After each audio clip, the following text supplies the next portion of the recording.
Pour tout savoir sur l'actualité politique en République démocratique du Congo, sur tous ses angles, suivez votre émission Fait d'actu. Fait d'actu.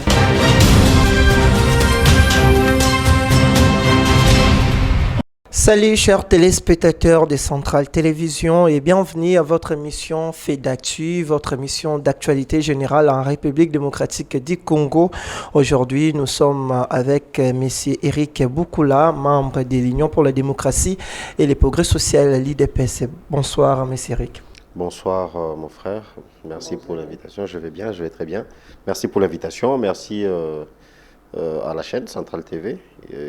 C'est en effet ma deuxième invitation, notamment sur votre plateau. Donc merci une fois de plus. Salutations à tous vos téléspectateurs, tous ceux qui vous suivent de partout dans le monde. Voilà. Merci. Comment se porte votre parti malgré ce qui se passe actuellement au pays? Comment se porte l'IDPS? Le parti se porte bien, comme vous pouvez très bien le constater. Le parti se porte bien. Les activités sont toujours en cours. Et les préparatifs aussi. Les préparatifs pour les élections de 2023 sont en cours. Vous avez suivi notamment le discours du secrétaire général qui a rappelé aux gens que les élections seront bel et bien en 2023, qu'il n'y aura pas de glissement.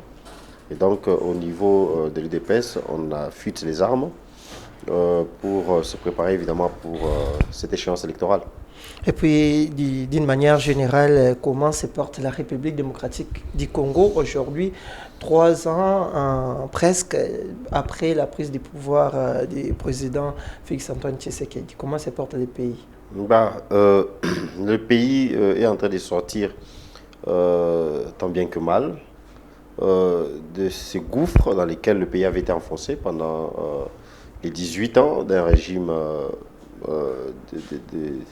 un régime des pillards, un régime des personnes qui ont paupérisé le pays, et de 32 ans de notre régime dictatorial. Et le pays est en train, petit à petit, de se sortir de ce gouffre-là, quoique ce n'est pas facile, quoique les défis sont encore nombreux. Mais voilà, la RDC est définitivement sur les rails pour l'émergence, mais a encore un long chemin à parcourir. Quand vous parlez que les pays va petit à petit au mieux, là vous parlez sur quel plan? Parce que sur le plan économique notamment, rien ne marche actuellement. C'est vous qui le dites. Depuis que la RDC est RDC, c'est la première fois qu'en 6 mois, qu'on puisse avoir une aussi grande mobilisation des recettes. Depuis janvier, vous avez vu les rapports de certaines banques, dont la BCC. Depuis de janvier à juillet, donc 6 à 7 mois, la RDC a mobilisé plus de 3 milliards de dollars. C'est du jamais vu. Donc sur le plan financier, le pays est en train de revenir sur le terrain. L'économie dont vous parlez, aujourd'hui vous avez vu des mesures qui sont en train de se prendre, quoique toutes les économies du monde en ce moment sont affectés par la pandémie, par les effets de la pandémie du Covid-19. Mais la RDC, déjà, vous avez eu des arrêtés pour la suppression de certaines taxes pour permettre la réduction des prix non, pas des denrées seulement, d'abord des vols, prix de coûts de vol, des avions, de trajets à l'intérieur de la RDC. Mais bientôt aussi, on aura concrétisé la démarche pour la réduction des prix de produits surgelés. Depuis que la RDC, on a eu qu'à assister à des flambées des prix. Jamais on a assisté à une réduction des prix. Alors, donc sur le plan économie, finance, vous voyez que déjà ça va. Pourquoi le gouvernement n'a pas pensé à se mettre autour d'une table avec les opérateurs économiques en amont, avant même d'annoncer cette mesure ça a été fait. Ça a été fait. Alors qu'est-ce qui bloque jusqu'à maintenant? Il n'y a pas la réduction. Ce qui bloquait, c'est que certains opérateurs économiques mal intentionnés et avides, qui veulent toujours continuer à se faire beaucoup d'argent au-dessus le dos des Congolais, de se faire beaucoup de bénéfices, avaient essayé par certains moyens, tout comme d'autres, d'empêcher cela. mais évidemment avec la détermination du gouvernement qui veut vraiment, qui a fait du social du Congolais sa priorité. La démarche est en cours. Il y a eu des équipes qui ont été envoyées sur place pour évaluer exactement les douanes et autres taxes qui sont payées par ces compagnies d'importation et pour en éliminer celles qui ne sont pas nécessaires. Donc voilà, c'est en cours. C'était une procédure qui n'était pas facile, mais voilà, ça sera concrétisé dans les jours à venir. Restons toujours plutôt sur ces plans, si je peux dire, un peu social. Aujourd'hui, vous parlez sur la mobilisation des recettes, mais nous voyons actuellement, il y a des grèves presque partout. Il y a des médecins qui sont en grève. Au Transco, n'en parle pas. Aujourd'hui, on annonce les grèves dans des universités. Qu'est-ce qui se passe réellement malgré une forte mobilisation des recettes? Mais d'abord, il faut reconnaître qu'il y a dans tous les pays du monde qu'il y a des grèves, des revendications d'ordre social venant des syndicats. Ce n'est pas seulement le transport, même au niveau du secteur de la santé, il y a des revendications. Évidemment, les gens veulent l'amélioration de leur social, ils veulent la concrétisation des promesses qui leur a été faites, d'où les revendications, d'où des grèves. Des grèves qui, contrairement à ce qu'on avait eu à assister dans les régimes passés, des grèves qui rencontrent l'assentiment ou l'implication du gouvernement. Nous avons vu avec ce qui s'est passé, notamment chez Transco, le gouvernement, le ministre des Transports a eu à suspendre le DG, ce qui était l'une des revendications des syndicalistes, il faut les signaler, et aussi parce qu'il y a eu, selon des enquêtes, il y a eu des cas de vol des carburants et autres. Donc, contrairement à ce qui s'est passé avant, aujourd'hui, quand on revendique, le gouvernement écoute, les autorités écoutent. Et c'est de même dans tous les autres secteurs. Au niveau des secteurs de la santé, chez les médecins, il y a des tractations en cours, à l'heure où on parle, entre les deux parties, le banc syndical et le banc gouvernemental. Et voilà, on est en train de trouver des solutions. Donc, des grèves, oui, ça existe partout au monde. Mais en ce qui importe, c'est qu'il faut que les demandes des syndicalistes, les demandes des travailleurs rencontrent des efforts au niveau du gouvernement. C'est ce qui est en train de se faire. Parlons de cette suspension. Pourquoi ça a pris du temps par rapport à d'autres entreprises de l'État? Est-ce que parce qu'il est proche de l'Union sacrée ou quoi? Les DG du Transco. Il est proche, ça c'est vous qui me le dites. Proche de l'Union sacrée, membre de l'Union sacrée ou pas, on ne travaille pas pour l'Union sacrée quand on est au sein des entreprises de l'État. Quand on travaille pour l'État, on travaille pour l'État. Donc on a beau être membre de l'Union sacrée, quand on ne fait pas bien son travail, on est bouté dehors. Voilà, donc si ça a pris du temps par rapport aux autres, c'est parce qu'il fallait des enquêtes. Il y avait des enquêtes en cours. Il y avait des enquêtes tenues chez eux, tout comme il y avait des enquêtes tenues ailleurs. Donc voilà, c'est peut-être des enquêtes, il fallait attendre les résultats des enquêtes avant d'agir. L'état des droits, c'est aussi ça. On n'agit pas par sentiment, on n'agit pas par superstition, on n'agit pas par soupçon seulement. Il faut des preuves accablantes. C'est ça, il fallait attendre les résultats des enquêtes. Et puis parlons actuellement de ce qui se passe au pays. Tout le monde en parle, c'est la désignation des nouveaux animateurs de la CENI. Qu'est-ce qui s'est passé réellement entre nos pères spirituels de l'Église? Parce que jusqu'à aujourd'hui, ils ne se sont pas mis d'accord sur les choix qui devraient porter sur ce qui serait les prochains présidents de la CENI. Qu'est-ce qui s'est passé réellement? D'abord, c'est triste même de constater ça, que ceux qui sont supposés être les pères spirituels, ceux qui sont supposés nous donner, ceux qui veulent prétendre nous donner aux Congolais des leçons de démocratie, sont eux-mêmes incapables de faire appliquer la démocratie au sein de leur plateforme. C'est regrettable de voir que déjà, une plateforme qui ne comprend que 8 composantes, incapable de se mettre d'accord sur un nom. Et ce sont ces mêmes personnes qui demandent aux politiques parfois de se mettre d'accord sur telle ou telle autre chose, qui fustigent les politiques, qui stigmatisent les politiques pendant qu'eux-mêmes sont incapables de se mettre d'accord. Ce qui s'est passé, c'est connu déjà.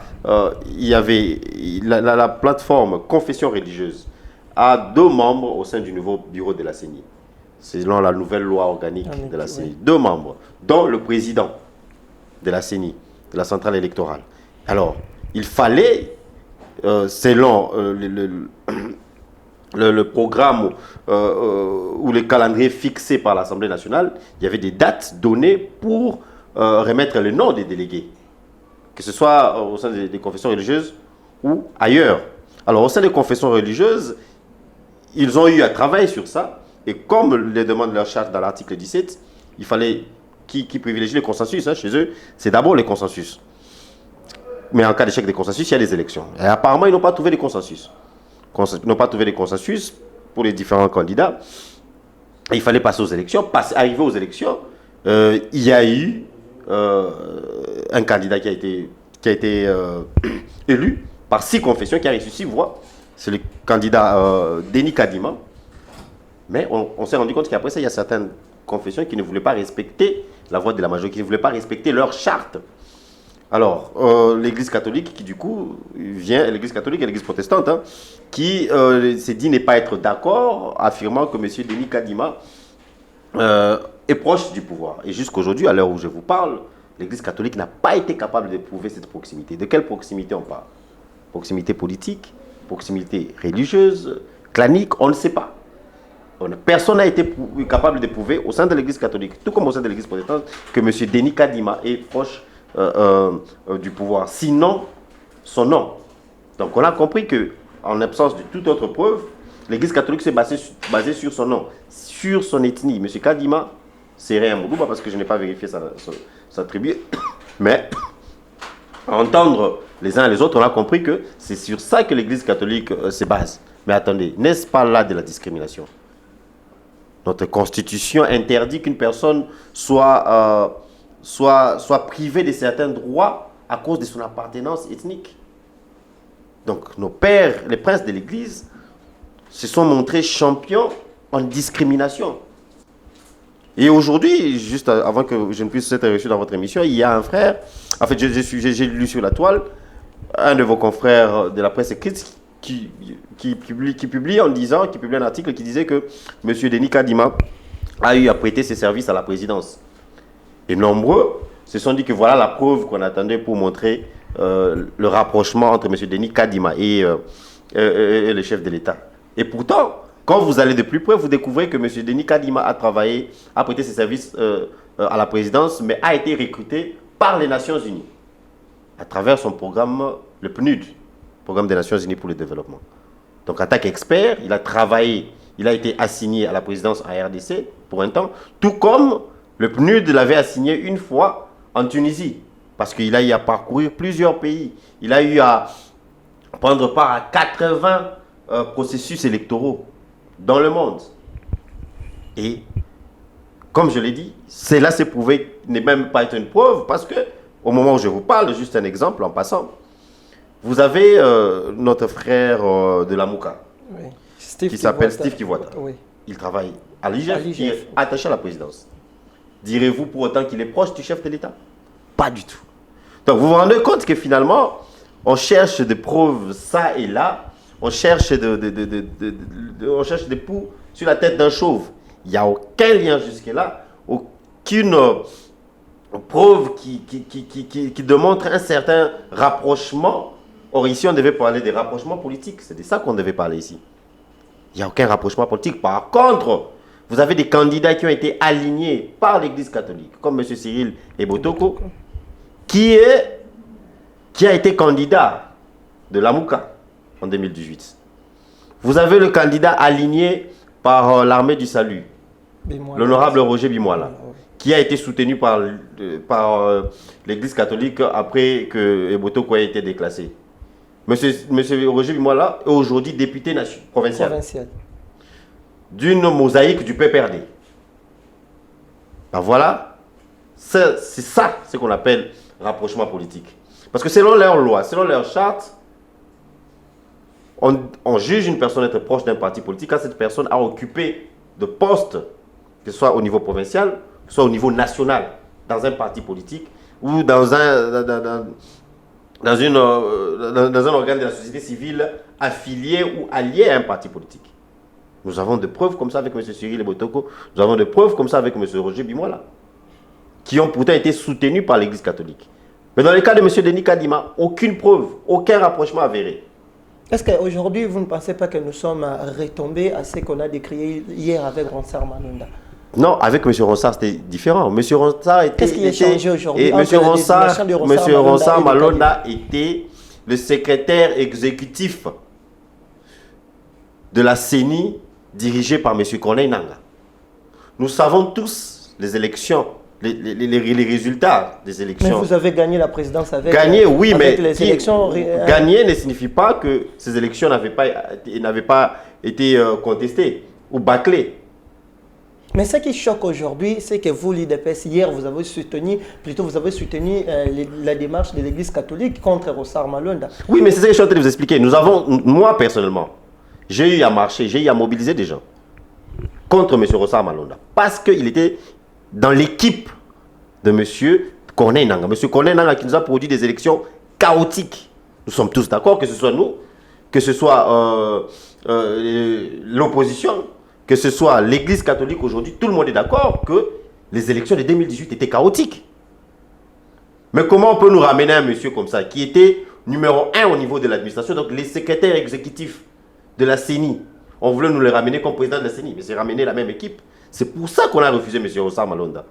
Mais à M. Denis Kadima, qu'est-ce qu'on reproche? Mais tu ne vois pas qu'aujourd'hui, on vous privilégie quoi? C'est l'expertise ou les liens? On privilégie le respect des textes et la neutralité. Le respect des textes. Donc pour vous, M. Kadima, il est neutre? Mais il est neutre parce qu'on n'a pas prouvé qu'il est partisan.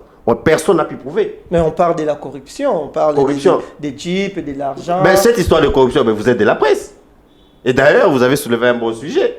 Il y a de vos confrères qui se sont fait la honte, si on peut dire. On parle de la corruption du côté des conseillers du chef de l'État. Non, mais je parle de cette histoire-là. Peut-être, parce qu'il est encore tôt le matin, peut-être que vous n'êtes pas au courant. Cette info a été démentie par les personnes indexées.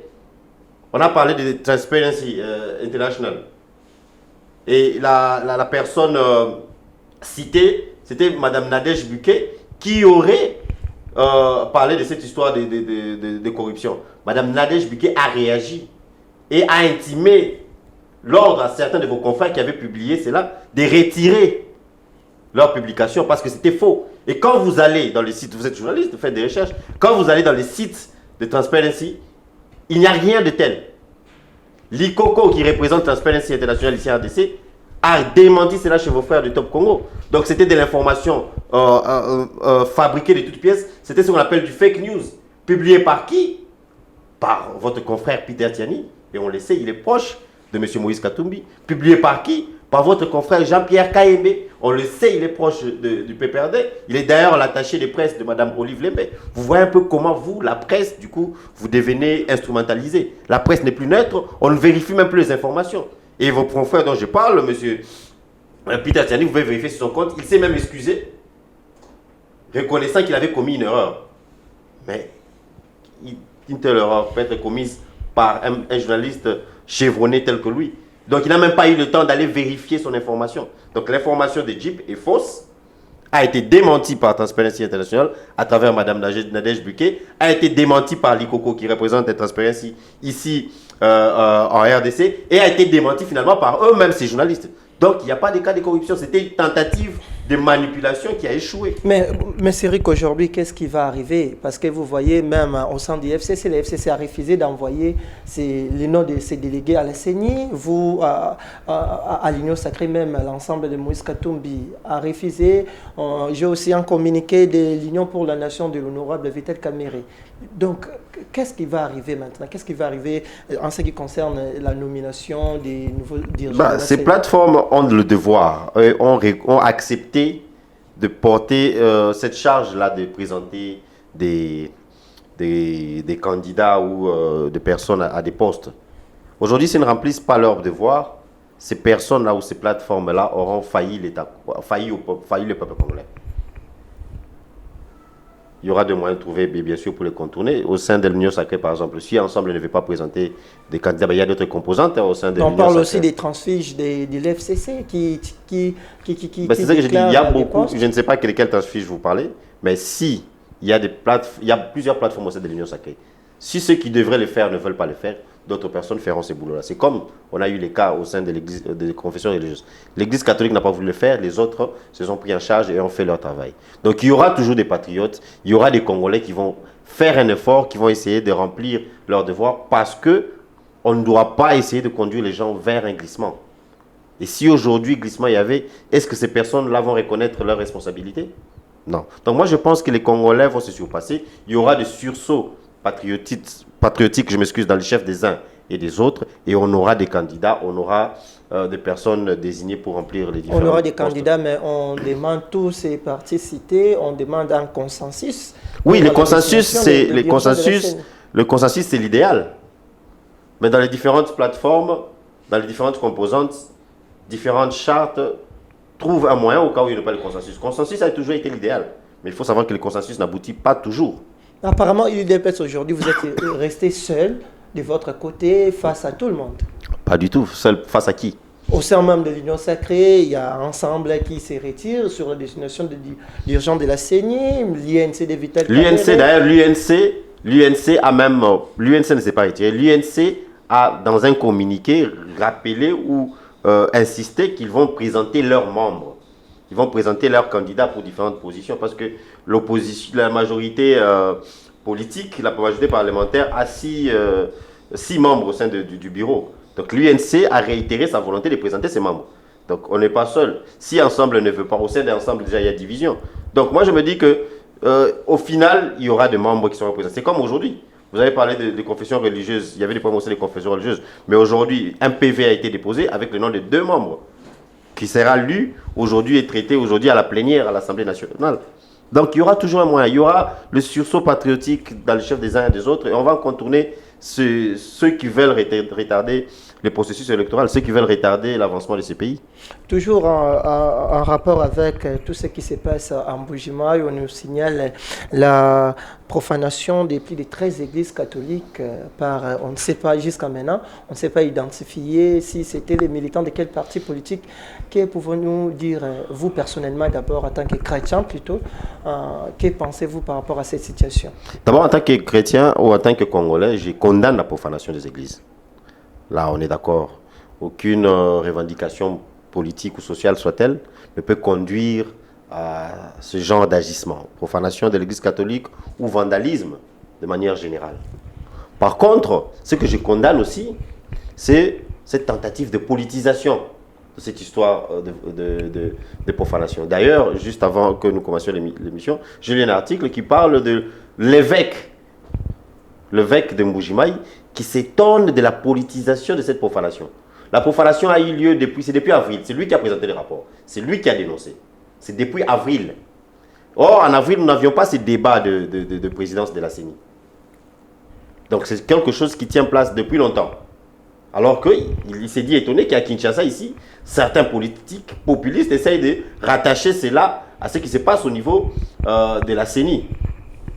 Que nenni, ce n'est rien du tout, ça n'a rien à faire. Voilà ce que nous donnons, c'est une tentative de manipulation encore de l'opinion. On nous a balancé des vidéos dans les réseaux sociaux, des photos, qui seraient de certaines églises qui auraient été vandalisées. Un mensonge encore. Il s'est révélé que plusieurs de ces photos, plusieurs de ces vidéos, sont des églises qui se trouvent au Nigeria ou encore au Mali. Et certaines églises citées, il y a eu des vidéos aujourd'hui qui ont émergé de ces églises avec des fidèles à l'intérieur qui filment et qui disent que voilà, notre église n'a pas été vandalisée. Donc il y a encore une tentative de manipulation là-bas aussi, que nous dénonçons. Oui, il y a une profanation des églises, il est vrai. Mais est-ce rattaché à un certain parti? Non. Mais on parle aussi de l'IDPS qui serait derrière ça. Qui parle? Ont-ils des preuves? C'est ça, c'est ce que je parle de manipulation. Ont-ils des preuves? Parce que déjà, on a une preuve que les profanations ont eu lieu en avril. Alors que l'histoire de la CENI a lieu, c'est à peine, c'est en juillet. Donc ça n'a aucun rapport. Donc c'est du mensonge. Et quand vous prenez maintenant les images de l'attaque de la résidence de M. Fridolin Mbongo, et je ne sais pas de quelle église ici à Kinshasa. On va en parler tout à l'heure. Vous voyez les photos, vous voyez les images. Rien ne vous dit que ce sont des gens de l'IDPS. D'ailleurs, depuis quand qui ont fait du béret rouge leur identité? On connaît la famille politique de ces gens du béret rouge. C'est la famille politique de l'ex-président. Et on a vu dans les images des gens avec des bérets rouges qu'on veut faire passer pour Alors, membres de pour quel l'UDPS. intérêt, par exemple, Mais c'est la manipulation. Du PPRD. C'est la manipulation. Ils essayent d'apparaître comme des militants de l'UDPS pour essayer de jeter l'opprobre sur l'UDPS, pour essayer d'accuser l'UDPS. Alors que vous avez entendu la déclaration du secrétaire général de l'UDPS qui a condamné ces actes et qui a dit qu'il est prêt à livrer tout celui qui se livrera à de tels actes. Donc ça n'a rien à faire avec l'UDPS. Ce sont des jeunes instrumentalisés dans le but de faire porter à l'UDPS les chapeaux.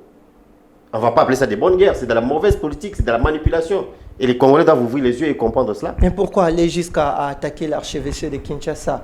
Pourquoi? Juste pour des raisons politiques ou encore ce qui concerne la désignation des membres de c'est la manipulation, c'est de la manipulation. On veut faire croire aux gens, on veut faire croire au monde que l'UDPS essaye d'attaquer l'église. Ce qui est faux.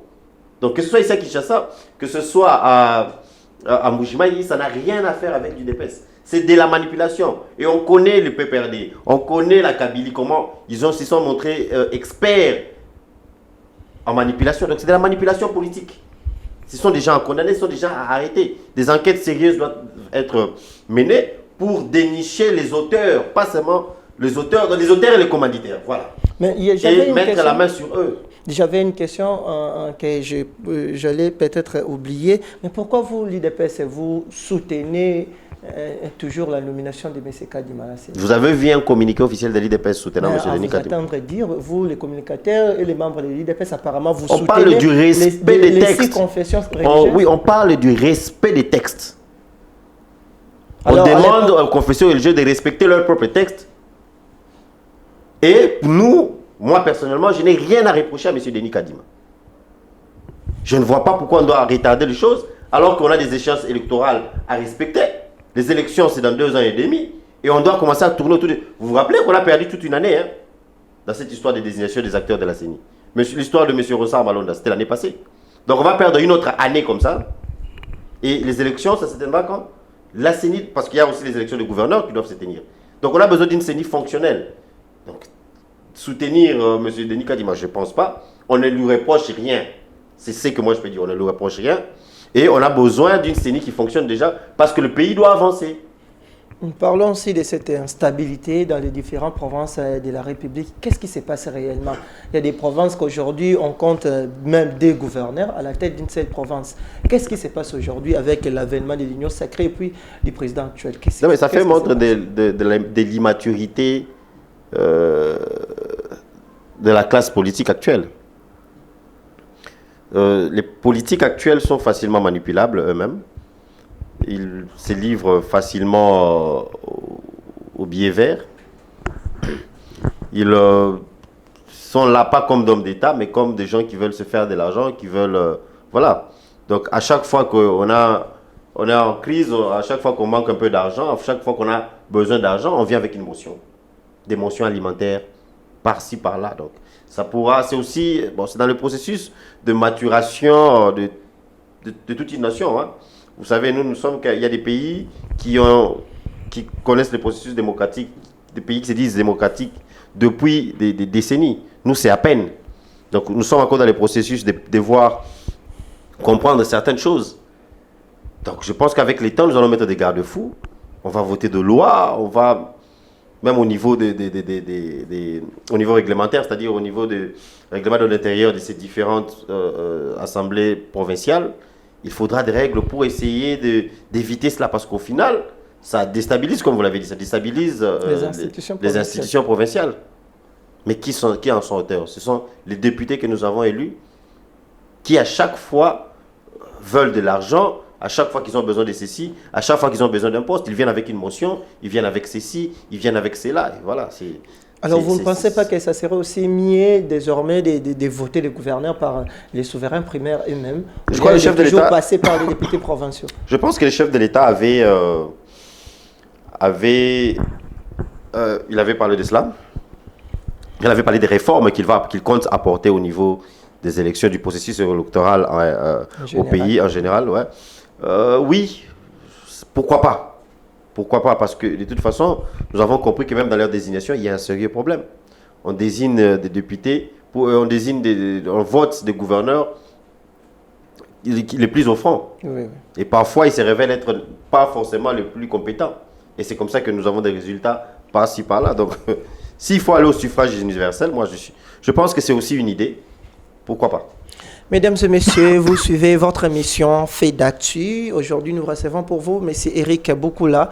Il est membre de l'IDPS. Avec lui, nous analysons les différents sujets d'actualité de la semaine. Nous avançons petit à petit vers la fin de cette émission. M. Eric Boukoula, parlons cette fois-ci de la gestion de la ville-province de Kinshasa. Comment se porte Kinshasa plutôt aujourd'hui, 3 ans après la prise du pouvoir du président Félix? Kinshasa,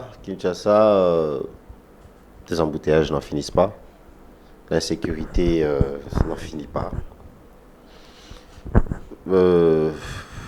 Beaucoup à faire à Kinshasa jusqu'à là. Alors, je rappelle, vous êtes aussi parmi les proches des députés provinciaux de GECOCO. Alors, qu'est-ce qu'il manque pour les députés de Kinshasa d'aller même interpeller le gouverneur de la ville? Qu'est-ce qui manque? S'il y a eu des interpellations comme ça, je crois parce qu'on est en vacances parlementaires. Je crois à la rentrée parlementaire, il y avait eu... à la rentrée parlementaire, il y aura... Je crois que ça sera inscrit à l'ordre du jour. Il y a eu des interpellations comme ça. Pas forcément du gouverneur, parce qu'il a toute une équipe. Il y a le ministre de l'Intérieur qui récemment avait été même démis de ses fonctions. Il y a les DG comment ça s'appelle, le fonds d'assainissement de la ville de Kinshasa. Oui. Il y a eu des interpellations comme ça, pas forcément du gouverneur, mais aussi des membres de son équipe. Donc, il y a des tentatives, ça et là, de rendre les gens, de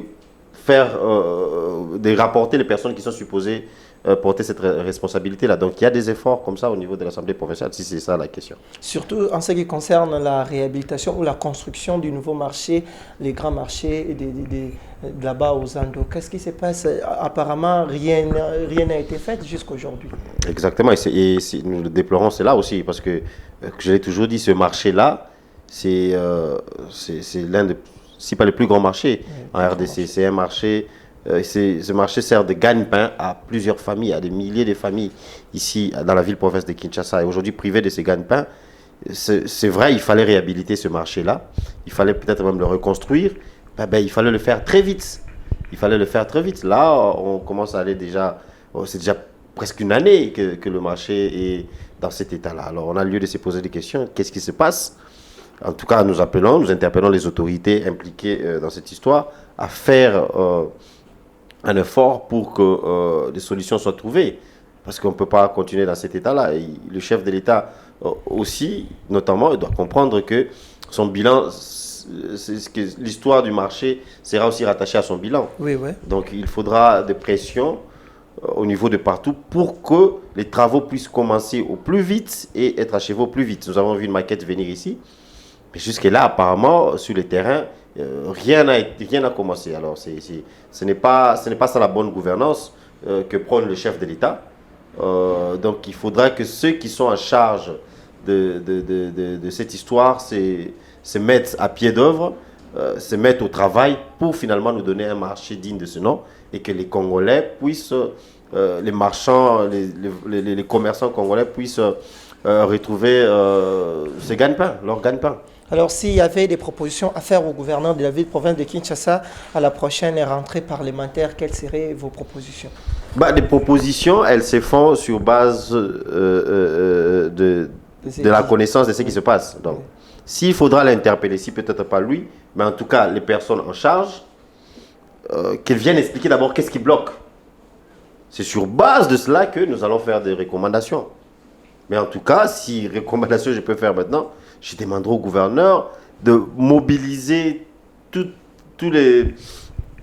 l'équipe nécessaire, tous les moyens nécessaires, tous les atouts nécessaires pour aller très vite avec ces marchés, avec la construction de ces marchés-là. On ne peut pas garder ce marché-là fermé pour aussi longtemps. On ne peut pas garder la situation telle qu'elle est. Donc, il faut que les travaux débutent au plus vite possible et il faut que ces travaux finissent le plus vite possible. Donc, j'ose croire, comme vous l'avez dit, s'il y aura des interpellations à la rentrée parlementaire qui est en fin septembre, que de là, on aura de la lumière sur ce qui s'est passé. sur ce qui bloque.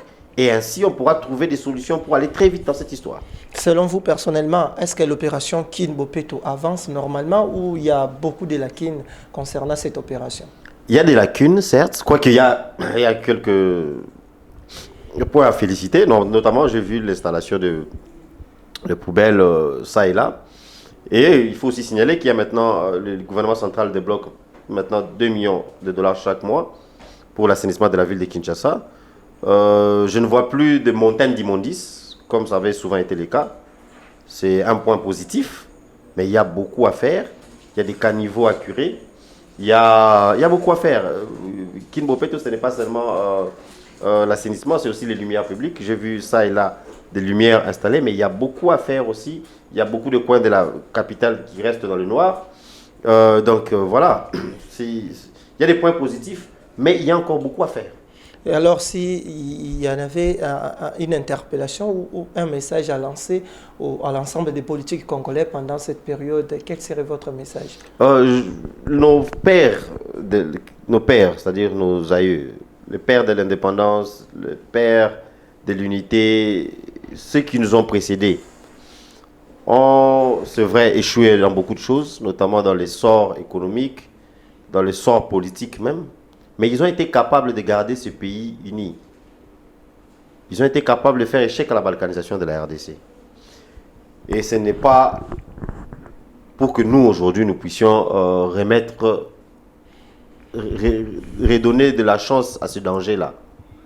Avec ce qu'on voit aujourd'hui, des tendances tribales, oui. des tendances ethniques, de la manipulation du populisme. En tout cas, ça, ce n'est pas le Congo que Lumumba voulait. Ce n'est pas le Congo que Kasavubu voulait. Ce n'est pas le Congo que Kimbangu voulait. Ce n'est pas le Congo pour lequel les gens ont versé du sang. Ce n'est pas le Congo pour lequel les Rossi Mukendi sont morts. Donc, que nos politiques arrêtent de sacrifier ces pays, arrêtent de dilapider ces pays simplement pour leurs intérêts. Les récupérations politiques, comme je l'ai cité ici, qui n'ont pas lieu d'être, des récupérations politiques, de l'Amouka notamment, sur l'histoire de profanation au Kasaï, ce sont des choses à éviter. C'est vrai, en politique, tout est permis. Mais tout ce qui est permis, c'est ce qui va dans l'intérêt de la nation. Des propos tribaux, tirer sur la corde tribale, tout ça dans l'intérêt d'un positionnement politique, ça, ce n'est pas aimer ces pays. Et nous interpellons même les uns et les autres de mettre l'intérêt de la RDC avant tout autre intérêt. Donc nous disons non au tribalisme. Nous disons non à la manipulation. Chacun a le droit de son côté d'œuvrer pour, évidemment, conquérir le pouvoir, mais il faut le faire avec l'amour du pays. Au fond, il faut le faire avec l'amour de la nation. Alors, en tout cas, à tous les politiciens, nous disons que ceux qui se lanceront dans le tribalisme, ceux qui se lanceront dans l'usage du tribalisme pour trouver des positionnements politiques, ils nous trouveront sur le chemin. Ils trouveront le peuple congolais sur leur chemin. Mais Céric, pour éviter tout ce que vous venez de dire, vous ne pensez pas quand même sur cette histoire de la désignation de M. Kadima à la tête de la CENI, vous pouvez aussi vous mettre autour d'une table, même mettre de côté M. Kadima pour privilégier un consensus. Mais le mettre de côté, choisir même une autre personne. Le mettre de côté simplement parce qu'il est Kassaïen, c'est ça le tribalisme, non? Non, ce n'est pas seulement... C'est ça le tribalisme. C'est la même affaire qui s'est passée avec M. Rossard. Non, M. Rossard, on ne l'a pas mis de côté parce qu'il était d'une tribu ou d'une autre. On l'a mis de côté parce qu'il a travaillé avec Corneille Nangaa. Alors, venir me dire que pour éviter le tribalisme, il faut mettre M. Kadima de côté simplement parce qu'il est Kassaïen, c'est ça le tribalisme. C'est parmi les raisons qui vous divisent aujourd'hui, vous les politiques. Non, c'est parmi les raisons utilisées par les tribalistes. Et nous, on doit faire barrage à ça. On ne peut pas céder aux pressions des tribalistes. Parce que mettre de côté une personne à cause de son appartenance politique, son appartenance ethnique, c'est ça le tribalisme, c'est ça la discrimination qui est interdite par notre constitution. Donc si on doit faire ce que vous dites là, c'est ça le tribalisme.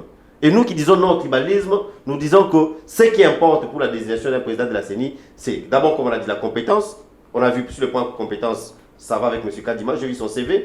Il faut la neutralité, l'indépendance, comme on le dit. Et jusque-là, personne n'a prouvé que M. Kadima est attaché à tel ou tel autre parti, à telle tendance ou telle autre tendance politique. Donc, il est le candidat. Et de surcroît, c'est le candidat choisi par la majorité des confessions religieuses. Il faut signaler, hein, au sein de la plateforme appelée confession religieuse, il n'y a pas de voix prépondérante. Toutes les voix, toutes les 8 confessions religieuses représentent chacune une voix. Donc la voix de la majorité, 6 sur les 8 ont choisi M. Kadima. Donc il a rempli tous les critères. Alors pourquoi devons-nous le mettre de côté? Il n'a jamais travaillé avec M. Nanga. Il n'a jamais travaillé dans les institutions politiques du pays. Alors qu'est-ce qu'on lui reproche? Si, moi je dis ceci, si ce qu'on lui reproche, c'est simplement d'être kassaïen, alors là, ils nous trouveront encore sur le chemin, parce que c'est ça le tribalisme qu'on est en train de dénoncer. Monsieur Eric, beaucoup là, nous sommes presque à l'arrivée de notre émission d'aujourd'hui, Fait d'actu. Si vous avez un dernier mot par rapport à ce que nous venons de dire tout au long de cette émission. Non, mais merci. Donc, je vais continuer toujours dans cette lignée-là, de dire non au tribalisme. Nous disons non avec la plus grande fermeté, nous disons non et non au tribalisme. Ce pays est ce qu'il est, c'est vrai. Ceux qui sont passés avant nous, que ce soit Kasavubu, que ce soit Lumumba, que ce soit Mobutu, ils ont eu des erreurs, mais au-delà de tout, ils ont été capables de garder ce pays en un seul morceau. Malgré tous les efforts des ennemis de l'État, des ennemis de ce pays, de diviser le pays, au finish, le pays est resté un et indivisible. Et ce n'est pas nous aujourd'hui qui allons venir, nous qui nous disons vouloir apporter l'émergence de la RDC, ce n'est pas nous qui allons venir diviser ce pays. Non au tribalisme. Arrêtez de tirer sur la corde tribale. C'est très dangereux. Être de la même ethnie ou du même clan que le chef de l'État n'est pas un péché. Depuis quand être Louba est un péché? Depuis quand être Moussoïl est un péché? Depuis quand être Mukongo ou Mungala est un péché? Cela ne peut être critère en aucun cas. Et aujourd'hui, vous voyez qu'il y a des efforts comme ça. Quand vous voyez le chef de l'État, il est du Grand Kasaï. Vous allez le Premier ministre du Grand Katanga. Vous prenez le président du Sénat. Il est de l'Est, il est du Kouf. Vous allez le président de l'Assemblée nationale, qui est de l'Ouest, ici du Bandundu. Donc il y a un effort. Il y a un effort. Vous prenez même au sein du gouvernement, vous prenez les grands ministères des vice-primatures, comme la vice-primature de l'environnement. Mama Bazaïba, qui est du haut Congo, de la province orientale. Donc vous voyez qu'il y a un effort. Alors les ennemis de l'État qui viennent faire croire aux gens qu'il y a des nominations tribales, ce sont des gens qui essaient de manipuler la population. Et c'est eux les vrais tribalistes. Et les Congolais doivent ouvrir les yeux pour être éveillés sur ce point-là. Parce qu'ils sont des gens qui veulent détruire ce pays. Le tribalisme n'a jamais triomphé dans ce pays, n'a jamais triomphé en RDC. Et le tribalisme ne triomphera jamais en RDC. Vous aviez le cabinet du chef de l'État avec M. Eberand Kolongele. Il n'était pas kassaïen. Donc, la tribu, l'appartenance tribale, l'appartenance clanique ne peut jamais être un critère ou ne peut jamais être un obstacle pour l'accession d'une personne à un poste. Ce qui compte, c'est la compétence et peut-être dans les cas de la CENI, l'indépendance. Mais d'abord la compétence. C'est ce que je dis. Donc, que le Congolais reste éveillé, que le Congolais barre la route à ses opposants, surtout dans l'opposition. L'opposition, elle, la Mouka, elle, c'est là où on trouve ces tendances tribalistes. C'est eux qui tirent trop sur la corde tribale. Et vous avez vu plusieurs fois, lors des rassemblements de M. Fayoulou, toujours des accusations tribales. Et ça, c'est très, très, très, très, très dangereux. Et nous leur demandons de mettre fin à cela. Parce que c'est aussi vous savez qu'au niveau même du code pénal de la RDC, le tribalisme, les attaques tribales, c'est susceptible d'arrestation. Donc, nous demandons aux uns et aux autres de se surpasser, oui, de se mener dans cette lutte, une lutte légitime, une lutte loyale, mais d'éviter de tirer sur la corde tribale. Merci, monsieur Eric Bokula. Mesdames et messieurs, nous sommes arrivés à la fin de cette émission Fait d'actu. Aujourd'hui, nous étions avec un membre de l'IDPS, vous avez compris. Merci à la grande équipe technique des centrales télévision. Du côté de la régie, ingénieur Daniel Coupé, derrière la caméra. Bienvenue, Lissassi, Eredi Diasuka, Gladi Luleba. Merci une fois encore de nous avoir suivis et portez-vous bien. Que Dieu protège la République démocratique du Congo. Au revoir.